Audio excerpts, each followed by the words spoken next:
The Free Streams in Human Evolution by Rudolf Steiner, Lecture 5.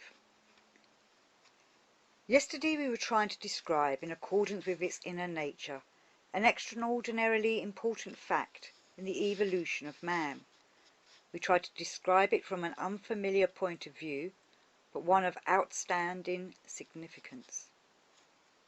Let us briefly recall this. I was trying to show you that a certain state of equilibrium was brought about in the evolution of Europeans, because the event which was meant to happen in the year 666 of our era had been opposed by that other event known as the event of Golgotha. I said that men are in the course of an evolution predetermined for them, in a certain sense, by those regions of the world from whom mankind received its origin. If we follow this evolution in detail, we come to just how the soul can take its place in any epoch into which it is born. We are living in the fifth post-Atlantean epoch, which began in the 15th century and will last until the end of the third and the beginning of the fourth millennium. In this epoch, men are intended to enter upon the development of what we call the consciousness soul. All the affairs of this epoch point finally to the goal that may be termed the perfecting of the consciousness soul. Painful events, joyful events, events that put men to the test, and events that we may call divine gifts for the blessing of mankind, all that is full of light, all that is full of shadow in this epoch. All this is meant to serve the purpose of enlightening man about himself and his connection with the world, to find his place consciously in the world, and thereby to strive for what has hitherto been pervaded with so much fantasy that it has never been rightly known, to strive to reach for the first time through self-discipline what may be called the free human personality, a real control of the will founded upon self-education. That will be the task drawing men on in this epoch. In simple terms, we may say that what is thus going on has been decreed by the divine beings with whom man has been united since his starting point, beings who lead him on from stage to stage and are opposed from two sides by those powers we know as Ahrimanic and Luciferic powers. Now I said, let us put the hypothetical case that the event of Golgotha never happened, that no Christ decided to unite his divine destiny with that of earthly men. What would then have come about? We can never know the true facts of history if we take note only of what is apparent, for then we never achieve a real correct valuation of events. If today, for example, some event prevents our undertaking something we should otherwise have done, if we are thus prevented from being next day in some place where a railway accident might have caused our death, then it cannot be said that the event in question is rightly estimated if it is merely recorded. For quite certainly this event, if we consider it only in itself, may be entirely insignificant, and yet it may be sufficient to keep us from being where death might have met us, and we cannot understand the event if we consider only what concerned us at the time.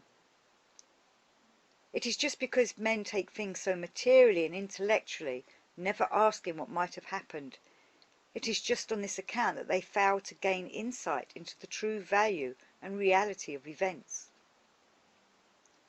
We therefore ask the question, if we assume that the Christ, through the event of Golgotha, had never united his divine destiny with the destiny of man, what would have happened? Now I told you yesterday that in the year 666, by reason of certain measures which would then have been possible, men would have gone through a different point in their evolution, that through certain geniuses who would have arisen, men would have acquired an enormous amount of great wisdom, somewhat fantastic wisdom, but all the same a great amount of wisdom. This wisdom would have had a tremendous significance, for if men, as was predetermined for them by the divine spirits connected with their origin, had gone on developing gradually to receive this wisdom in the normal course of events, they would have had to wait, as I indicated, for thousands of years. They will indeed receive it in a different way, because they will acquire it through their own efforts. The something would have been received prematurely that men through their own exertions can acquire only in the course of a long, long time, and men would have been unripe for it. It is hardly possible today to picture what course history would have taken for so-called civilized mankind if this had happened. Men would have acquired an unripe knowledge out of a kind of instinct, but the instinct of genius. They would have been overwhelmed to a certain degree by this knowledge, as though paralyzed, disabled by it, and their future evolution would have been cut short. They would have come to the point of acquiring the consciousness soul, not in a natural way, as was to happen from the 15th century on, but artificially in the 7th century through a kind of inoculation. But the whole evolution to spirit self, life spirit, spirit man, would have gone by the board. People would have become extraordinarily perfected as men of the earth, but they would have been shut out from all further evolution. This is what is referred to in such vehement terms in the Apocalypse, in the Revelation of John, as the appearance of the beast. There is mentioned the number 666, which gives many scholars so much trouble to explain. They have all more or less missed the real meaning of it. Now, in order to ensure that this should not happen, and that a force opposed to it should come to the aid of mankind, the event of Golgotha had to enter into human evolution at a prior date, after which men could receive what has flowed into their evolution through the appearance of Christ Jesus. This is yet another point of view for judging rightly what the event of Golgotha is in human evolution. It is something which has given the whole of earth evolution its meaning. Thus, in order to indicate the significance of the event of Golgotha for earth evolution, I have often said, if a being from another planet in our solar system, a being equivalent to earthly man but not at home on this planet, were to land one day on the earth, naturally everything on the earth would be strange to him. Such a being, if suddenly precipitated into earthly existence, would find a very great deal that he could not understand, but one thing he would understand. If you took this being, wherever he came from, and showed him Leonardo's Last Supper, pointing out the action of the Christ, he would in his own way get some feeling for the meaning of the earth. You might show him also what the earth has in the way of natural products, or the wide range of works of art. He would understand only what is in any way interwoven with the destiny of Christ Jesus. What I mentioned yesterday is drawn entirely from spiritual perception. Spiritual perception alone can be a guide to the important facts of human life today. Through supersensible perception of that which is fulfilled in the course of time, this polarity is revealed between the year of the birth of Christ Jesus and the year 666. But now let us look in external history for knowledge of this. Let us ask external history if anywhere it confirms that such a thing has actually happened. Now, as ordinary scholarship does not know much of these things, it has never in its chronicles taken a great deal of notice of the relevant events. But when we know the truth, we find that even external history can lead us to these events, and that they then throw light on the most important matters. Here in life certain things happen, and behind these things there is the same spiritual world. Anyone who is aware of the connections knows how one or other event is related to its spiritual background. For anyone who is studying how modern man has emerged from the old Greco-Latin cultural evolution, and looks only at the external facts of history, a very great deal remains problematic. It is from the inner connection that light comes. Just take the event, of very little interest to ordinary people, but all the same an extraordinarily significant event. Take the event of the year 529, when the Emperor Justinian prohibited the further functioning of the Greek schools of philosophy, those schools which were the shining light of antiquity. So all the scholarship of olden times, which had been drawn into the Greek schools of philosophy, and had produced an Anaxagoras, a Heraclitus, and later a Socrates, a Plato, and Aristotle, all this was swept away in 529 by a decree of the Emperor Justinian. True, it is possible to gain from history some idea of why Justinian swept away the old knowledge in Europe, but if we reflect honestly upon these matters, we shall remain dissatisfied with any of the explanations given. We feel the working of unknown forces, and it is strange that this event coincides, not exactly, but historical facts often appear to belong together when they are looked at from a later time. This event ties up with the expulsion of the philosophers from Edessa in the year 489 by the Assyrian Zeno-Issacharius. So from the most important places of that world the most learned men were driven out, and these men, who had preserved the ancient wisdom that had not yet been influenced by Christianity, were obliged to wander forth. They fled to Nisibis, journeyed then to Persia, and founded the Academy of Junda Sapor. Now, even among philosophers, very little is said about this Academy of Learning at Junda Sapor. But unless one has some knowledge of the character of this academy, founded by those who belonged to the ancient schools of learning, nothing about the whole evolution of modern humanity will be understood. For this ancient learning, carried over into Persia by the sages whom Justinian and Issacharius had banished, provided the basis for an enormously significant teaching which was given out in the 7th century at Jundi Sapor. It was in Jundi Sapor that Aristotle was translated, and the remarkable thing is that Aristotle, whose works might otherwise have been completely lost, had first been translated into Syrian in Edessa by those very men of learning who were later driven out by Zeno-Issacharius. The Syrian translation was brought to Jundi Sapor and there translated into Arabic. This rendering of Aristotle from the Greek into Arabic by way of the Syrian language indicates something very remarkable. Anyone who has an insight into the transformation that thoughts undergo when they are translated into another language, or where an attempt is made to translate them, will be able to grasp how, to put it hypothetically, a certain intention could have gone into presenting not Aristotle the Greek, but the Aristotle who made his way into Arabic through the Syrian. Thus it came about that Aristotelian concepts were imbued with an Arabian light, thrown over them by the remarkable souls of the Arabians of that time, in whom the keenest thinking was united with a certain visionary capacity, a capacity, however, which took its course on logical lines and rose to actual perception. And so, in the light of this characteristic teaching, an impressive world outlook developed in Jundi Sapor during the 7th century. What I have been referring to is not an imaginary event, not something that never took place on earth. It was in Jundi Sapor that the teaching I spoke of yesterday was given, a teaching which in its essential nature forms the greatest imaginable contrast to all that is developed from the event of Golgotha.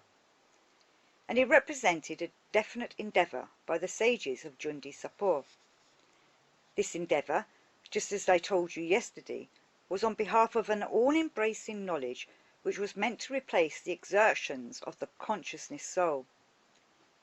It would have made of man a mere man of the earth and would have shut him off from his true future, his evolution into the spiritual world. Men of wisdom would have arisen, but materialistically thinking men, men entirely of the earth. They would have been able to see deeply into what was spiritual and supersensible in the earth, but they would have been cut off precisely from the evolution intended for man by his creators, the evolution to spirit self, life spirit, spirit man. Whoever has any inkling of the wisdom of Jundi Sapor will indeed regard it as in the highest sense dangerous for mankind, but also as a phenomenon of great power, and the intention was to deluge with this learning not only the immediate vicinity, but the whole of the then known civilized world, Asia, Europe, and everywhere.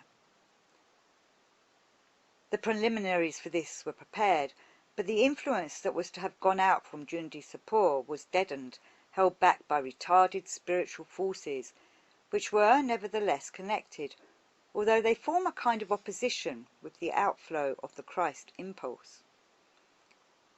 Through the appearance of Muhammad and his visionary religious teaching, there was a deadening of the influence that was meant to go out from Jundi Sapor. Above all, in those regions where it was wished to spread the Gnostic wisdom of Jundi Sapor, Muhammad took the ground from under its feet. He skimmed the cream off it, and so the Jundi Sapor influence was left to trail behind and could accomplish nothing in face of what Muhammad had done. Here you can see the wisdom in world history. We come to know the truth about Mohammedanism only when, in addition to other things, we know that Mohammedanism was destined to deaden the Gnostic wisdom of Jundi Sapor, to take from it the strong Abrahamanically seductive force which would otherwise have been exercised upon mankind. However, this wisdom of Jundi Sapor has not entirely disappeared. We must follow attentively the evolution of mankind from the 7th century up to our own time if we are to understand what has happened in connection with the Gnostic movement of Jundi Sapor. The eminent teacher, whose name is unknown, but who was the greatest opponent of Christ Jesus, failed to achieve his purpose, the purpose of the teaching he gave to his pupils at Jundi Sapor, but something else was achieved. Careful studies, however, are necessary in order to recognize what this was. The question may be asked, how has it really come about that our present science has arisen with its particular method of thinking? What I am now about to say is not unknown to conscientious historians. This present scientific method of thinking, as I described it for you yesterday, has not developed in a direct line from anything in Christianity. No, in reality it has nothing to do with Christianity as such. It is possible to trace step by step, from decade to decade, how the Gnostic wisdom of Jundi Sapor, certainly in a deadened form, spread over southern Europe and Africa to Spain, to France, to England, and then over the continent by way of the monasteries. We can trace how the supersensible is driven out, and only the sense perceptible retained. We can trace the tendency, as it were, the intention. And that which arises from the deadening of the Gnostic wisdom of Jundi Sapor is Western scientific thinking. In this connection it is particularly interesting to study Roger Bacon. Not Bacon of Verulam, but Roger Bacon. Although he was a monk, not however looked upon very favourably by his colleagues, we can see how the Gnostic wisdom of Jundi Sapor flowed into him. So little do men today know of the sources of what is working in their souls that they imagine they have a scientific thinking free from prejudice, whereas this impartial scientific thinking derives in fact from the Academy of Jundi Sapor. It is not true that the findings gained from spiritual vision are incapable of corroboration, but we have to set about it in the right way if in the life of outward experience we are to show how what is brought from the spiritual actually emerged. In the near future these considerations will be of extreme importance. For if men wish to extricate themselves from the confusion of today, the confusion of recent years, they will have to see the past in its true colours. The fact that today they are inclined to look at everything from a scientific angle has nothing directly to do with Christianity. It is the result of the conditions I've been describing. Thus, in the evolution of Western culture, we have these two forces, these two streams. On the one hand, the Christian stream, on the other hand, the stream that has so deeply influenced Western thinking, and can in fact be studied when we examine the spiritual life of the Middle Ages. This spiritual life of the Middle Ages is studied very one-sidedly. But go and look at the pictures which were painted about the way in which the schoolmen behaved towards the Arabian philosophers. See how in the sense of Western Christian tradition the schoolman is shown standing there with his Christian doctrine and preparing to tread the Arabian men of learning underfoot. Over and over again this same passionate theme, the treading underfoot of the Arabian men of learning by the force of Christ. Look at this in the pictures arising from the Christian tradition of the West, and you will understand how there lives in these pictures the passionate wish of the Middle Ages to set Christianity in opposition to all that sprang originally from the enmity of the Academy of Junda Shapur towards the Christ. All the passionate feeling about the Arabian learning and its spreading over Europe right up to the time of Maimonides, Rabban and Avicenna. Everywhere we find the echo of what I've been describing. But just think, man was intended, aided by the mystery of Golgotha, to find the consciousness soul out of his personality, and then to rise further to spirit self, life spirit, spirit man. The purpose of the genius of Gnostic learning, however, was that man should receive something through direct revelation, without needing from the 15th century onwards to develop his consciousness soul. He was to acquire as a revelation of genius all that otherwise he would have had to find through his own personal capacity, in conjunction with the divine spiritual beings appointed for him, among whom even Christ Jesus belongs. The thoughts of men such as Averroes, who had acquired the Gnostic wisdom of Junda Sapor in its deadened form, were focused upon this. Who would ever really understand, on reading the foolish, disconnected information given today in school books about Averroes, why this Spanish Arabian man of learning said, "When a man dies, it is only the substance of his soul that flows into the universal spirituality. Man has no personal individuality. All that is soul in separate men is merely a reflection of the one universal soul." Why did he say this? He said it because it is part of the Junda Sapor wisdom, which told people not that each individual is to develop the consciousness soul, but that the wisdom of the consciousness soul is to come to them as a revelation from above. Then it would have been an Aramanic revelation, and the content of the consciousness soul would have really merged into monism, with the individual consciousness becoming merely semblance. Everything that lives in the cultural evolution of the West is illuminated when things are considered spiritually. Now we must ask ourselves over and over again, first, how can this evolution of the consciousness soul come about? For it has to come about. And secondly, what prevents men today from turning to spiritual science, which alone can show them the way to the consciousness soul? Now yesterday I explained to you how the knowledge of nature, of which modern man is inordinately proud, leads to conceptions that do not reflect nature but only its ghost. What men know of nature is not the truth. It is a ghost, and related to the reality of nature in the same way that a ghost is related to reality. But scientists are not aware of the ghostly nature of their knowledge, nor are they aware that what they know as man is not homo, but homunculus.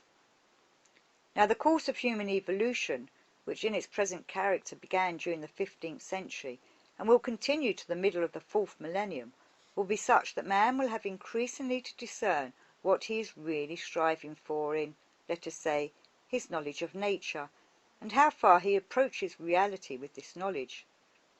He will have to strive for knowledge, and he will have to avoid the obstacles that meet him on the way. The most important obstacles, we have already described them from a certain point of view, but we will call them up again before our souls, arise because in our scientific age, which is a child of the Academy of Junda Sapor, man pursues a ghostly knowledge, for he forms conceptions about nature from which all that is spiritual is departed. And we may ask, why does he do this? For then we shall gain some idea of what man has to overcome. Why then does man unconsciously want this ghostly knowledge of nature, and why is he so proud and overbearing about it? Why? My dear friends, the moment we recognize fully that this knowledge gives only the ghost of nature, we feel impelled to press on the true reality behind the ghost. Then we want to have nature in her reality. We might indeed characterize our scientific world outlook also from the following aspect and say, this scientific world outlook arrives at ghostly conceptions and is satisfied because it believes it then has conceptions about real nature. It goes on to invent all kinds of concepts, atoms, molecules, and so on, which, as you know, do not exist and are mere inventions. It also invents all sorts of laws, such as the conservation of energy, the conservation of matter, which in fact do not exist. It looks for all kinds of hypotheses for what has no existence, for what it conceives of in a ghostly way in accordance with these natural laws. And why does it do all this? It is because the secret fear we have already mentioned makes itself felt immediately in the deep places of the soul. But the man concerned knows nothing of this fear because it is unconscious. I might even call it cowardice. For what would happen if he found courage enough to say, "You want a concept of nature, not the ghost of nature? Then you must press on to the reality." But then one will not find atoms or molecules or the concepts of Oswald or Haeckel. Then one comes to Ahriman and his hosts, and it all becomes spiritual. Anyone who makes his way through true natural science to reality discovers Ahriman. But men are afraid of this, for they think they are falling into an abyss if, when they are seeking solid matter, there is in truth nothing, and they find spirit there. For the spirit who is revealed to one to whom we cannot pray, we must protect ourselves against him and meet him in full consciousness. Truly it is no arbitrary act to place the Christ in our sculptured group together with Ahriman and Lucifer. It is because this grouping is connected with the deepest problems of our present life, and because man must be fully aware of these matters. Our natural science is a ghostly one, must be ghostly as long as we have not the courage to look for the spiritual in nature, but then we find Ahriman. And our knowledge of the soul does not give us the real soul, only an image of the soul. Strictly speaking, we get no more than this image from what is taught today in academies and universities as psychology. And this image blinds us to the reality, for were man to investigate further the path on which this image arises, then Lucifer would show himself. He is the next spiritual being to be found. Indeed, anyone who can really get through to what remains today of the intended knowledge of Junda Sapor, even though it has been blunted in the course of history, will find that these methods lead to a very exact knowledge of Lucifer and Ahriman. And they were indeed meant to lead only to Lucifer and Ahriman, and not to the guidance of mankind by Christ Jesus. Now this is something that was felt by the medieval scholastics who wanted to tread the Arabian men of learning underfoot, and always saw themselves in this attitude, and it was felt on account of this connection with the deepest evolutionary impulses of mankind. What was to have been revealed to man by Ahrimanic intervention, instead of his having to secure it by his own efforts during the course of centuries, would have been a highly dangerous wisdom because of its connection with three things.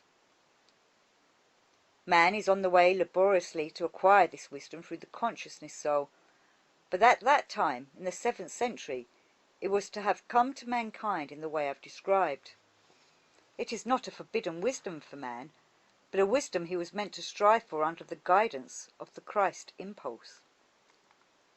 Now the three things to which the wisdom is related are, first, the nature of birth and death. We have said a good deal about birth and death, and from the way we have spoken of them you know it is only by supersensible knowledge that man can master birth and death. Through the fact that man is born and dies, the supersensible makes its appearance in the world of the senses. Birth and death remain riddles for those who try to grasp them merely from the point of view of the senses, for they are not sense phenomena. To regard them as sense phenomena is not in accordance with truth. The truth is that they are supersensible events. When, however, we try to investigate the mysteries of birth and death supersensibly, with real observation, certain accompanying phenomena make themselves known. Above all, there appears the accompanying phenomenon which makes us realize that as we live here in the sense world, we have only an apparent life of soul. In the West, men have struggled against this truth for centuries. You can follow their struggles in my book Vom Menschenrätsel, where I speak of it right at the beginning. But there I had to express myself more cautiously, for these things still cannot be given to the outer world today. They are still considered paradoxical. You know how the whole Western world has come under the influence of the proposition formulated by Descartes, but really going back to Augustine. Cogito ergo sum. I think, therefore I am. Men believe that in thinking they were laying hold of the reality of the soul. The proposition would have to run differently if we wish to establish the truth about man as he lives in the world of the senses. We should have to say, I think, therefore I am not. For the moment we begin simply to think, the moment we develop purely inward thinking, we are no more. What is then within us? This is certainly a very complicated phenomenon, but by tomorrow it will have become clear to us. Let us take this to be man's life, and this to be what throughout life he experiences as a conceiving, thinking being. Then this is merely an appearance running from birth to death like a hollow reed. For the truth lies further back. The truth is there before birth, or let us say before conception. In the supersensible, spiritual world is our reality. And at the boundary where we enter the world of the senses, only the image of us is allowed through. We are only an image of our life before birth or before conception. The truth is not that something now living is speaking to you, only the images of it have been allowed to pass through. The truth is that what was in the spiritual world continues to speak today. We are not eternal because we go on existing, but because we are still today what in truth we were before birth or conception, and it is this which speaks into the present, through having been drawn down into bodily existence. We have really become an illusory appearance of our essential being for the term of our earthly life. I think, therefore I am not. Philosophy from Augustine to Descartes has sought to spread darkness over this profound truth. People will never gain knowledge of the mysteries of birth and death while this darkness prevails, for they ask, when did the soul have its beginning? At birth? When does it cease? At death. If we recognize the supersensible truth, we should speak differently and say, when did the soul cease to unfold its life as soul? When we were born or conceived. When will the soul begin again to unfold its life as a supersensible being? When we die. Here on earth this life is interrupted so that not only the supersensible should work into our life, but that we may absorb what can be gained through the senses and make it part of our life as a whole. There will be no question here of a fanatical asceticism. The obvious fact is that earthly life is absolutely necessary to the whole life of man. But this earthly life is so important and appears under the guise of materiality, precisely because our true human life as supersensible beings ceases when we enter earthly life, and begins again when we live on after death. The mysteries of birth and death begin to reveal themselves only when we know that we are supersensible beings, and are only the image of what we are before birth and after death, as soul beings. But then we must have the courage to look steadily at ourselves. If here there is only a hollow reed, only an image, we must find the courage to say, do not let us be blinded by the image, but let us with full knowledge confront Lucifer. The gaining of knowledge is fruitful for life. It demands courage, inner courage. This must be repeatedly emphasized. That is one thing, knowledge concerning birth and death. The second thing is knowledge concerning the course of our life itself, because we look upon our relation as soul to body falsely, though the falsity is justified for the reasons you can find in my occult science. We have a false conception also of the course of our life. We form it on the lines of the illustration I made use of here a few days ago. You remember how I took the image of Father Rhine. Someone stands on the bridge in Basel, looks down and says, "There's the old Rhine, the old Rhine." Yes, but what do you mean by the old Rhine? The water I see flowing there below is not old, for in the course of an hour it would be far away, and in a few days somewhere in the wide ocean. The water is certainly not old. And what you mean does not seem to be merely the riverbed hollowed out of the earth between the Swiss mountains and the North Sea. Then what is Father Rhine, the old Rhine, so often spoken of? It is not at all a substantial thing. No substance is left once you have the idea of Father Rhine. and this is no less true of our own bodily nature.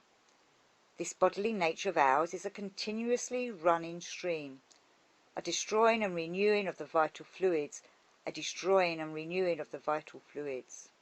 Nothing remains but the form, which is of spiritual origin. Substance continually pours into the form. It appears, pours itself in, is destroyed, just like the waters of Father Rhine. Because of the illusion, the Maya, that permeates the outer world, we do not see this flux of continuous dissolution and renewal which is the truth about the life perceived by the senses. We behold instead what comes to birth, the lump of flesh filled with bones and blood, which is to grow bigger until it is full grown, and then remain so until death.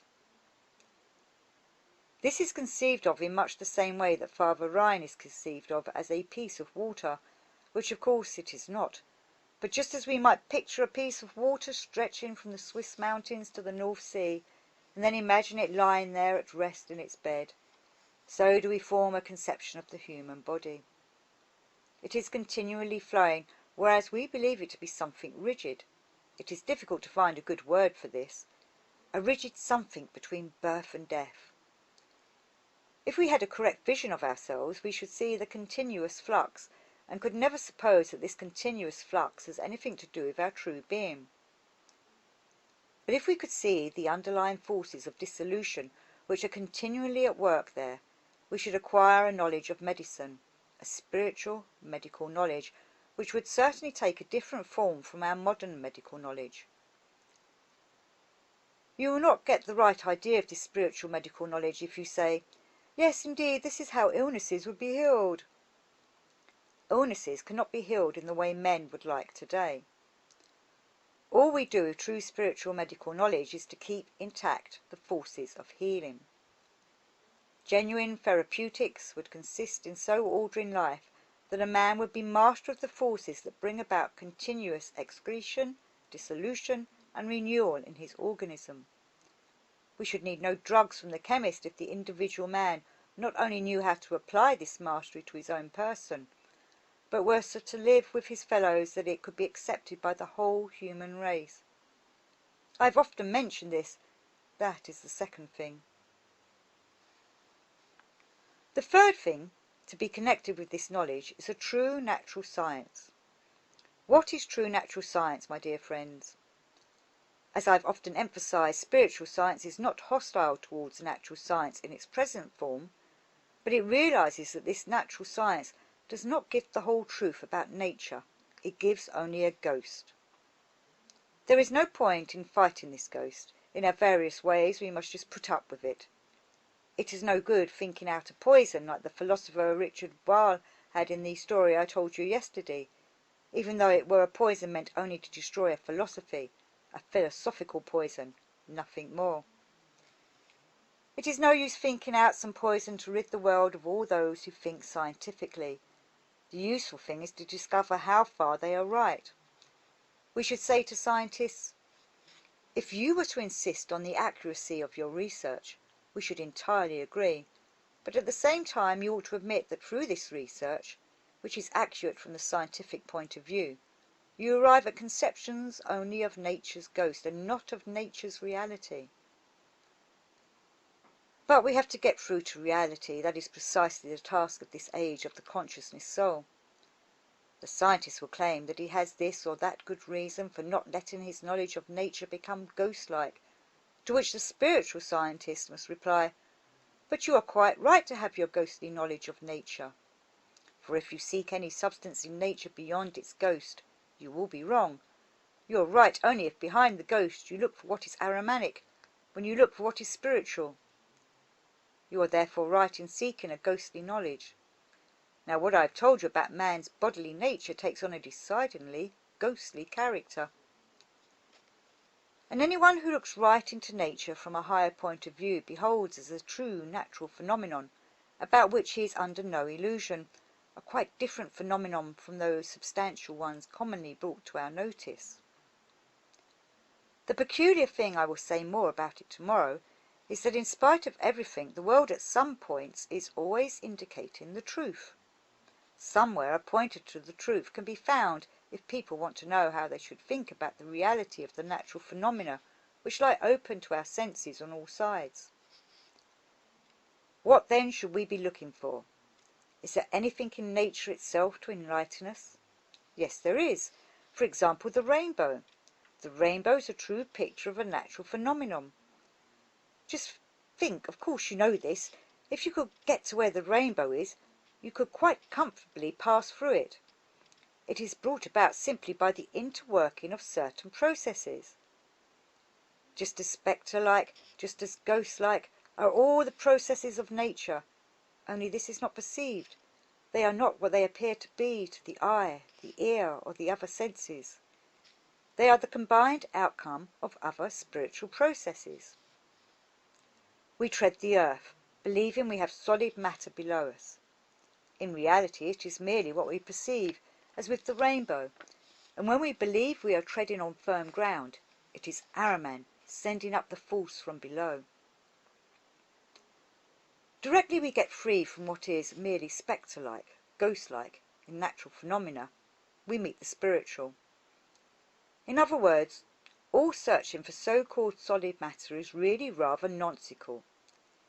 If man will only give up looking for anything coarsely material as the basis of nature, and this he will do before the 4th millennium, he will come to something quite different. He will discover rhythms, rhythmical orderings everywhere in nature. These rhythmical orderings are there, but as a rule modern materialistic science makes fun of them. We have given artistic expression to them in our 7 pillars, and so on in the whole configuration of our building, the First Goetheanum. This rhythmical order is there in the whole of nature. In the plants one leaf follows another in rhythmical growth. The petals of the blossoms are ordered rhythmically. Everything is rhythmically ordered. Fever takes a rhythmical course in sickness. The whole of life is rhythmical. The discerning of nature's rhythms, that will be true natural science. By learning to understand the rhythms in nature, we shall even come to a certain application of the rhythmical in technology. This would be the goal for future techniques. Harmoniously related vibrations would be set going. They would be small at first, but would act upon each other so that they become larger and larger, and by this means, simply through their resonance, a tremendous amount of work could be done. Now tomorrow I will show you in greater detail why it is so truly wise on the part of the Christian world order, which in this sense is the wise divine world order, to let mankind become ripe in the course of centuries for the knowledge of which I have just been speaking, whereas the Academy of Junda Sapor wanted to force it upon men. For men must have something else as their aim if this knowledge is to come to them. These forms of knowledge may be bestowed upon mankind only if, simultaneously with a development towards them, there comes into being as widely as possible, in connection with our 3rd point, an entirely selfless social order. No rhythmical techniques can be introduced without causing harm to mankind, unless at the same time a selfless social order is striven after. To an egoistic society they would bring only hurt. Again, in connection with the 2nd point, I mentioned a force which is bound up with healing power. I spoke of how one could come to see processes of dissolution and renewal, excretion and assimilation, occurring under the influence of this force. As I have said from other points of view, this force cannot be given over to mankind unless progress is made in other directions at the same time. Men will have first to cultivate a strict conscientiousness in relation not only to outwardly visible things, but also to things not outwardly visible.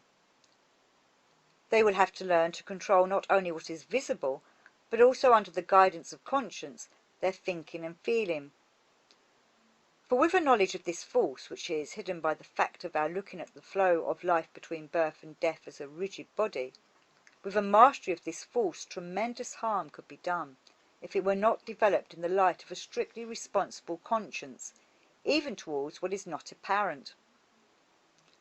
And the 3rd thing would correspond with my 1st point, with knowledge of the mysteries of birth and death.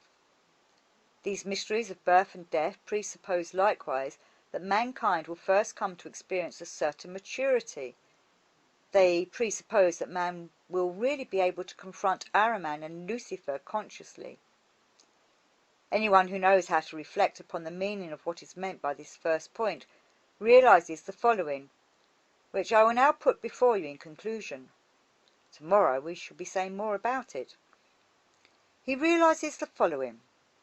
My dear friends, it is possible to study natural science as mere ghostly knowledge, and not to realize that it is mere ghostly knowledge. It is possible to content oneself with this untrue knowledge. This is helpful. It actually helps us, for then we do not face the danger of meeting Ahriman.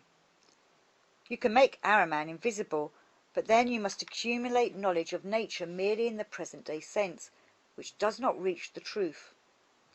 To remain content with this knowledge of nature, and so with what is untrue, is a good way of defending yourself against Ahriman.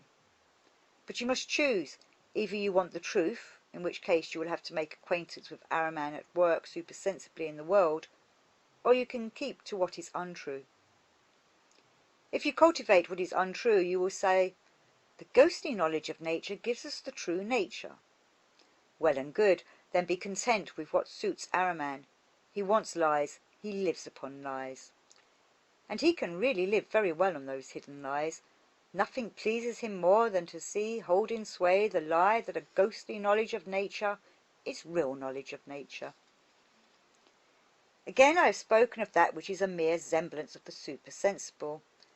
I described it as the image that is allowed through. Here too is a choice. We can penetrate to the supersensible, but then we have to look Lucifer, spiritually of course, in the eye. Or we can keep to what is untrue and take the semblance of the soul for its reality. Then, however, we can never come to understand birth and death, or immortality, for then we shall be looking not upon the soul, the immortal soul, but only upon its image. This is what I have wanted to place before your souls by way of introduction. Tomorrow we will go on from here. You can see how important these thoughts are. In this age of the consciousness soul, earthly man has the choice of striving for the truth, which requires for him to confront the spiritual with courage, or of avoiding the spiritual when he can remain in illusion, holding to the untrue. The Academy of Junda Sapor wanted to spare man this striving for the truth, to spare him the trouble of further evolution. Therefore it wished to reveal to him what it had itself received as an Ahrimanic revelation. The Academy of Junda Sapor, of which the last shadows, the ghost, remain in the scientific illusions of today, wanted to make of man an entirely earthly being. These endeavours were overcome by what had been destined for mankind from his very beginning, by the mystery of Golgotha.